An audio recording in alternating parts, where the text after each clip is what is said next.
देवा टकली करे बाबा, मला एकदाची टकली कर. का पुरुष टकले आहेत तेवढे बस नाही का? अहो काय करू, बॉबकट करायला सुद्धा केसच राहिले नाहीत. पूर्वी आई आजी घरीच तेल करायच्या. दाट लांब सडक सुळसुळीत केस असायचे, डळायचेच नाहीत. पण आता आई आजीलाच तेल करता येत नाही ना, मग काय करायचं? काळजी नको, तोडकर संजीवनीनं तयार केलेलं आई आजीच्या हातचं तेल केस प्रभा आल्मंड प्लस तेल. लहानांपासून मोठ्यांपर्यंत उपयोगी तोडकर संजीवनीचे केस प्रभा सर्वत्र उपलब्ध. ना याचं ना त्याचं, आमचं तेल आई आजीच्या हातचं. कसं बघता या सगळ्या? हे बघा, आत्ता संख्या सांगणं खूप अवघड आहे, कारण जसं मी म्हटलं काही संस्था या अवसायनात आहेत, काही संस्था SIT चौकशीच्या अंडर आहेत, काही संस्थांची फेर सुनावणी चालू आहे.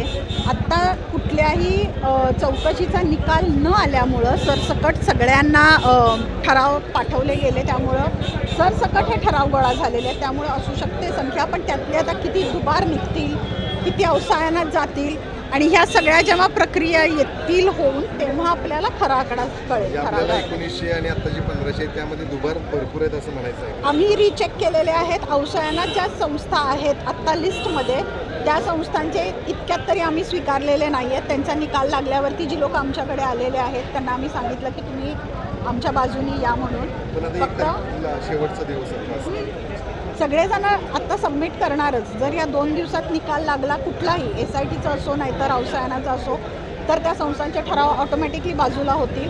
नाही लागला तर मध्ये 15 दिवसाचा कालावधी छाननीचा पिरियड असेल आणि एकंदरीत 1 महिन्याचा कालावधी लागणारच या प्रोसेसला. त्यामुळे त्याच्यानंतर ते आपसुकच बाजूला होतील. कशी बघता ही निवडणूक? सतीश पाटील एकीकडं आता एकटे पडलेत असं म्हणावं लागेल, कारण सगळे महायुती म्हणून तुम्ही एकत्र आहात. महायुती म्हणूनच ही निवडणूक आता होणार आहे का? कारण वेगवेगळे ठराव आता सगळेजण शक्ती प्रदर्शनानं दाखल करत आहेत. कशी निवडणूक येत असते? हे बघा, पहिल्यापासूनच आम्ही म्हणतोय की आम्ही महायुती म्हणून ही निवडणूक लढवणार आहे आणि परवाच सतेज पाटील साहेबांनी सुद्धा सांगितलं की आम्ही निवडणूक लढवतोय म्हणून. तरीसुद्धा जर तुम्ही माझं भाषण ऐकलं असाल तर मी शेवटला सांगितलेलं आहे, सहकार हा सगळ्यांनी मिळून चालवायचा असतो. शेवटला मी आवाहन पण केलेलं आहे की सगळ्यांनी एकत्र येऊन चांगले निर्णय जर घेता आले सर्वसामान्य लोकांच्यासाठी तर घेऊया असं मी सांगितलेलं आहे. आता बघू. म्हणजे बिनविरोधसाठी तुम्ही हात पुढे केला आता सगळ्या महायुतीनं असं म्हणायचं आहे का? हे सगळ्यात हे बघा, बिनविरोधचा अजून तरी प्रस्ताव काही झालेला नाही आहे किंवा चर्चा तशी झालेली नाही आहे. बिनविरोध करायची नाही करायची, कुणाला किती जागा येणार हा सगळा विषय वरिष्ठांचा आहे. मला वाटते म्हणजे आम्ही याच्यावरती न बोललेलं बरं. त्यामुळे जर तसं काही होणार असेल तर वरिष्ठ आपापसात चर्चा करतील. भाषणाचा उल्लेख करताय म्हणजे तुमची इच्छा? मी भाषणात उल्लेख केला की सहकार आहे सगळ्यांनी मिळून केलेला बरा, कारण संघर्षामध्ये सर्वसामान्य माणसाचं जास्त नुकसान होताना दिसतंय. आणि जसं मी म्हटलं की गेल्या 30 वर्षामधला सुद्धा जर तुम्ही बघितलं संचालक बॉडीचा विचार केला तर किमान 2 तरी विरोधी पक्षाचे नेहमी निवडून येतच होते. त्यामुळं जनता कधीही एक हाती कुठली सत्ता शक्यतो देत नसते.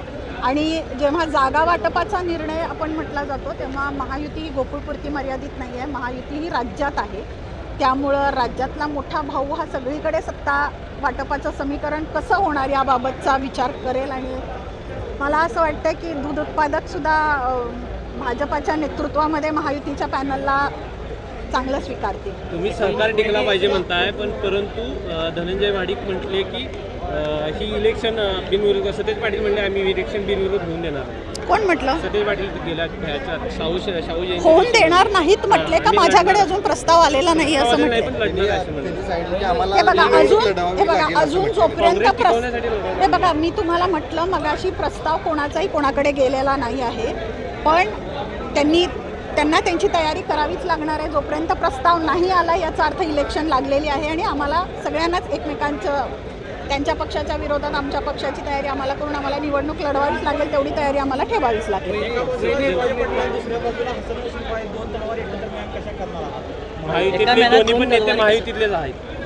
हे बघा, घरात आपापसात थोडेफार मतभेद असतात, मनभेद नाही आहेत आमच्यामध्ये, मतभेद आहेत. जसं मी म्हटलं की महायुतीचा चेअरमन असताना सुद्धा मी आवाज उठवला. मी स्पष्ट सांगितलं माझा जो काही मी आवाज उठवला, जो काही मी विरोधात गेले तो मी निर्णयांच्या विरोधात गेले, मी व्यवस्थेच्या विरोधात गेले, व्यक्तिशः कुणाच्या विरोधात नाही. त्यामुळे यांचे जे मतभेद आहेत ते आमचे राज्याचे मुख्यमंत्री साहेब आहेत, ते बसून यांचे मतभेद मिटवतील. बाकी मनाने आम्ही सगळेजण एकत्र आहोत. तुम्ही आता सोबत येण्याचं आवाहन केलं ते महाविकास आघाडीच्या नेत्यांना केलं का बाकी? कारण धनंजय महाडिक म्हटलेत महायुती विरुद्ध महाविकास आघाडी निवडणूक होईल. हा वैयक्तिक माझा विचार होता, तो मी मांडला. मी आजपर्यंत कोणाचे विचार घेऊन कधी बोललेली नाही आहे. जे माझ्या मनाला वाटलंय, माझ्या विचारांनी मी चालत आलेली आहे, माझ्या विचारांनी मी निर्णय घेतलेत, माझ्या विचारांनी मी माझी भूमिका मांडलेली आहे. मला असं वाटलं की सहकार आहे सगळ्यांना सोबत घेऊन करायचा. तुम्ही जर बाजार समिती बघितली, मार्केट समिती बघितली, KDCC बघितली, तर सगळीकडे सगळेजण एकत्र आहेत. मग गोकुळमध्ये कशासाठी? म्हणून मी तो प्रस्ताव ठेवला की सहकार आहे, सगळ्यांनी मिळून करायला काही हरकत नाही.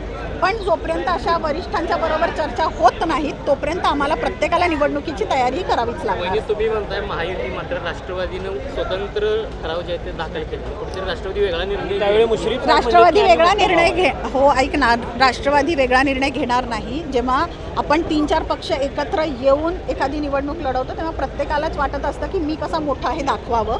पण जसं मी म्हटलं की महायुती ही फक्त गोकुळपुरती मर्यादित नाही आहे, महायुती पूर्ण राज्यभर आहे. त्यामुळे सत्ता वाटपाची जी समीकरणं असतात ती सगळ्या राज्याचा निर्णय डोळ्यासमोर ठेवून केली जातात. आता जर जागा कमी ठराव कमी म्हणून जागा कमी हे समीकरण लागू होत नाही. कारण तसं बघायला गेलं तर जिल्ह्यात राष्ट्रवादीचे एक आमदार असून त्यांना कॅबिनेट मिनिस्ट्री मिळू शकते. तर ती सत्ता वाटपाची समीकरणं असतात जी राज्यात त्याचे निर्णय घेतले जातात. त्यामुळे मोठा भाऊ लहान भाऊ असं काही नाही आहे. अजून ठराव किती जमा होणार आहेत याला खूप मोठी प्रोसेस आहे आणि मग नक्की आकडेवारी कळल्यावरती कळेल. जसं आता मगाशी मुन्ना साहेब म्हटले मला वाटते भाषणात की जागा वाटप जे काय होईल ते वरतीच ठरेल. पण ज्या दिवशी मुश्रीफांनी ठराव दाखल केले त्या दिवशी सतेज पाटलांचे बॅनर या ठिकाणी लागलेले होते. ते काय नेमकं ते गोकुळ टिकूया असं बॅनर दुधाला दरवाढ ज्या दिवशी दिली ते त्या ठराव दाखल बॅनरवरती करणार होते त्या दिवशी बॅनर लावलेले होते. नाही आता ते तुम्ही त्यांना विचारलं तर बरेल, त्यांच्या वतीनं मी बोलणं चुकीचं होईल ना. ताज्या घडामोडी पाहण्यासाठी माझा महाराष्ट्र न्यूजला आजच सबस्क्राईब करा.